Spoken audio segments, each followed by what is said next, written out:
सोचो, आप एक टाइम मशीन में बैठे हो। आप पास्ट में जा सकते हो, हिस्ट्री के इवेंट्स खुद देख सकते हो। शायद आप फ्यूचर में जाकर देखोगे कि टेक्नोलॉजी कितनी आगे बढ़ गई है। क्या टाइम ट्रैवल सिर्फ एक सपना है? एल्बर्ट आइंस्टाइन के रिलेटिविटी के थ्योरीज, जिसने यूनिवर्स को समझने का नजरिया बदला, हिंट देते हैं कि यह मुमकिन हो सकता है। इसमें सबसे जरूरी हैं वर्म होल्स, जो स्पेस टाइम में दूर की जगहों को जोड़ने वाले टनल्स हो सकते हैं। ये कॉस्मिक शॉर्टकट्स अगर हैं तो टाइम ट्रैवल के सीक्रेट्स खोल सकते हैं। हमारे साथ एक्सप्लोर करो टाइम ट्रैवल और वर्म होल्स को। मॉडर्न फिजिक्स में जाकर समझेंगे कि साइंस फिक्शन और साइंस पॉसिबिलिटीज में क्या फर्क है। एक पेपर इमेजिन करो। अब उस पेपर पे दो दूर के पॉइंट्स इमेजिन करो। उन दोनों पॉइंट्स के बीच की सबसे छोटी दूरी एक स्ट्रेट लाइन होगी, है ना? लेकिन अगर हम उस पेपर को फोल्ड कर दें तो वो दोनों पॉइंट्स पास आ जाएंगे। यही बेसिक आइडिया है वर्म होल्स का। ये टनल्स जैसे होते हैं, स्पेस टाइम के फैब्रिक में शॉर्टकट्स जो यूनिवर्स के डिस्टेंट रीजन्स को कनेक्ट कर सकते हैं। ये थियोरेटिकल टनल्स, जिन्हें आइंस्टाइन रोजन ब्रिजेस भी कहते हैं, आइंस्टाइन के जनरल रिलेटिविटी थ्योरी के इक्वेशन से आते हैं। जैसे एक बॉलिंग बॉल ट्रैम्पोलिन पर एक डिप बनाता है, वैसे ही मैसिव ऑब्जेक्ट्स स्पेस टाइम के फैब्रिक को वॉर्प करते हैं। वर्म होल्स अगर एग्जिस्ट करते हैं तो इस फैब्रिक में एक्सट्रीम डिस्टॉर्शंस होंगे, जो स्पेस टाइम में दो अलग अलग पॉइंट्स को एक कॉस्मिक शॉर्टकट की तरह कनेक्ट करेंगे। हालांकि उनका एग्जिस्टेंस अभी भी प्योरली थियोरेटिकल है और उनका क्रिएशन और स्टेबिलिटी बहुत बड़े चैलेंजेस हैं। टाइम ट्रैवल के लिए वर्म होल्स यूज करने में सबसे बड़ी हर्डल्स में से एक है उनकी स्टेबिलिटी। जनरल रिलेटिविटी के हिसाब से एक वर्म होल बनते ही कोलैप्स हो जाएगा, जब तक कि उसे किसी एक्स्ट्रॉर्डिनरी चीज से ओपन न रखा जाए। यह चीज है जिसे फिजिसिस्ट्स एक्सोटिक मैटर कहते हैं, एक हाइपोथेटिकल टाइप का मैटर जिसमें नेगेटिव मास और एनर्जी डेंसिटी होती है। उस मैटर से अलग जो हम रोज देखते हैं, एक्सोटिक मैटर ग्रेविटी को अट्रैक्ट नहीं करेगा बल्कि रिपेल करेगा। यह repulsive force theoretically worm hole के कोलैप्स होने की टेंडेंसी को रोक सकता है और उसे इतने देर तक ओपन रख सकता है कि कोई ऑब्जेक्ट उसमें से गुजर सके। हालांकि एक्सोटिक मैटर का एग्जिस्टेंस अभी भी हाईली स्पेकुलेटिव है और यह फिजिक्स की हमारी अभी की अंडरस्टैंडिंग को चैलेंज करता है। टाइम, जैसा कि हम उसे समझते हैं, आगे की ओर बहता रहता है। हम दुनिया को पास्ट से प्रेजेंट और फ्यूचर तक मोमेंट्स के सीक्वेंस में एक्सपीरियंस करते हैं। टाइम के इस यूनिडायरेक्शनल फ्लो को अक्सर एरो ऑफ टाइम कहा जाता है। लेकिन क्या होगा अगर हम इस एरो को मैनिपुलेट कर सकें, इसे अपनी मर्जी से मोड़ सकें? टाइम ट्रैवल इसी पॉसिबिलिटी को एक्सप्लोर करता है। टाइम ट्रैवल के दो मेन टाइप्स हैं, फॉरवर्ड टाइम ट्रैवल और backward time travel. Forward time travel में फ्यूचर में जाना शामिल है।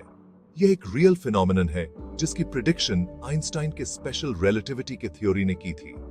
टाइम, यह पता चला है, एब्सोल्यूट नहीं है, बल्कि ऑब्जर्वर के मोशन और उस ग्रेविटेशनल फील्ड की स्ट्रेंथ पर निर्भर करता है जिसमें वो है। हालांकि बैकवर्ड टाइम ट्रैवल कॉजेलिटी की हमारी बेसिक अंडरस्टैंडिंग यानी कॉज और इफेक्ट के रिलेशनशिप को चैलेंज करता है। दो एक जैसे क्लॉक्स इमेजिन करो, एक अर्थ पर और एक स्पेस में बहुत ज्यादा स्पीड से ट्रैवल कर रहा है। आइंस्टाइन का स्पेशल रिलेटिविटी का थ्योरी हमें बताता है कि ये क्लॉक्स अलग अलग रेट्स पर टिक करेंगे। जो क्लॉक मोशन में है वो अर्थ वाले क्लॉक से स्लो टिक करेगा। इस फिनोमिनन को टाइम डायलेशन कहते हैं। ऐसा इसलिए होता है क्योंकि टाइम एब्सोल्यूट नहीं है, बल्कि ऑब्जर्वर के फ्रेम ऑफ रेफरेंस पर रिलेटिव है। कोई ऑब्जेक्ट स्पेस में जितनी तेजी से मूव करता है, स्टेशनरी ऑब्जर्वर के रिलेटिव उतना ही स्लो टाइम गुजरता है। टाइम डायलेशन सिर्फ एक थियोरेटिकल कॉन्सेप्ट नहीं है, इसे एक्सपेरिमेंटली वेरीफाई किया जा चुका है। उदाहरण के लिए, जेट्स पर ले जाए गए एटॉमिक क्लॉक्स ग्राउंड पर मौजूद आइडेंटिकल क्लॉक्स की तुलना में थोड़ा स्लो टिक करते हैं। Time dilation stronger gravitational fields में भी होता है, जैसे कि ब्लैक होल के पास, जहां आपके लिए टाइम बहुत स्लो गुजरेगा बजाय उसके जो बहुत दूर है।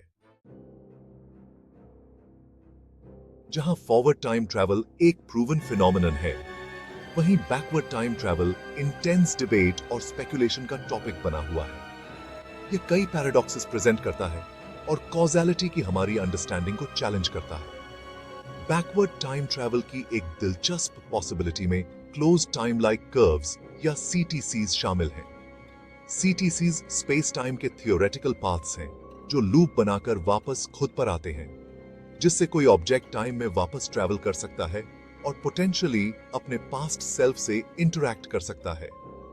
एक और इंट्रीगिंग मॉडल है गर्डल्स यूनिवर्स, जो मैथमेटिशियन कर्ट गर्डल द्वारा प्रपोज किया गया आइंस्टाइन के फील्ड इक्वेशंस का एक कॉस्मोलॉजिकल सॉल्यूशन है। यह मॉडल एक रोटेटिंग यूनिवर्स डिस्क्राइब करता है जहां पास्ट में टाइम ट्रैवल थियोरेटिकली पॉसिबल है। हालांकि गर्डल्स यूनिवर्स को हमारे यूनिवर्स का रियलिस्टिक मॉडल नहीं माना जाता है। सीटीसीज का एग्जिस्टेंस और बैकवर्ड टाइम ट्रैवल की पॉसिबिलिटी फिजिक्स में ओपन क्वेश्चंस बने हुए हैं। क्वांटम फिजिक्स, जो एटम्स और सब एटॉमिक पार्टिकल्स की माइक्रोस्कोपिक दुनिया की स्टडी है, टाइम ट्रैवल के लिए अजीब पॉसिबिलिटीज इंट्रोड्यूस करता है। क्वांटम रेल्म में पार्टिकल्स अजीब तरीके से बिहेव करते हैं जो हमारे रोज के एक्सपीरियंस से अलग है। क्वांटम एंटेंगलमेंट सबसे माइंड बॉगलिंग कॉन्सेप्ट्स में से एक है। एंटेंगलमेंट तब होता है जब दो पार्टिकल्स लिंक हो जाते हैं, तब भी जब वो दूर हो। एक पार्टिकल में चेंज दूसरे को अफेक्ट करता है, चाहे दूरी कितनी भी हो।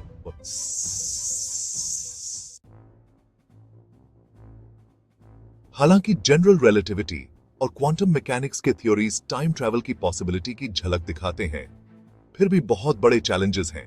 ये चैलेंजेस सिर्फ टेक्नोलॉजिकल नहीं हैं, बल्कि यूनिवर्स की हमारी अंडरस्टैंडिंग के लिए भी फंडामेंटल हैं।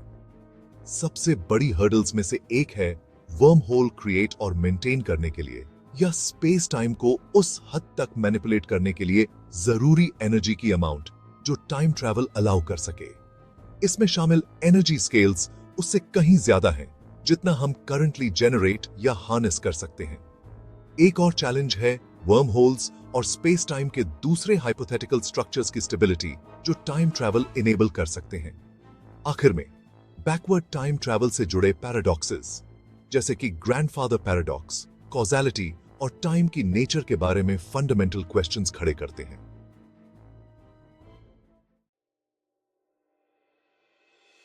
टाइम ट्रैवल और वर्म होल्स के कॉन्सेप्ट्स अभी भी स्पेकुलेशन के दायरे में हैं। हालांकि जनरल रिलेटिविटी और क्वांटम मैकेनिक्स के थ्योरीज इंट्रीगिंग पॉसिबिलिटीज प्रोवाइड करते हैं, लेकिन हम अभी भी इन फिनोमेना की पूरी अंडरस्टैंडिंग डेवलप करने से बहुत दूर हैं। चैलेंजेस के बावजूद टाइम ट्रैवल और वर्म होल्स को समझने की कोशिश साइंटिफिक इंक्वायरी को आगे बढ़ाती रहती है। ये कॉन्सेप्ट्स हमारे नॉलेज की बाउंड्रीज को पुश करते हैं और हमें स्पेस, टाइम और यूनिवर्स की नेचर के बारे में फंडामेंटल क्वेश्चंस का सामना करने के लिए मजबूर करते हैं। हो सकता है कि फ्यूचर में कॉस्मोस की गहरी अंडरस्टैंडिंग और टेक्नोलॉजिकल एडवांसमेंट्स के साथ हम टाइम ट्रैवल के सीक्रेट्स अनलॉक कर लेंगे। तब तक यह एक कैप्टिवेटिंग ड्रीम बना रहेगा, ह्यूमन क्यूरियोसिटी और नॉलेज की हमारी कभी न खत्म होने वाली खोज का प्रमाण। यस्य के है।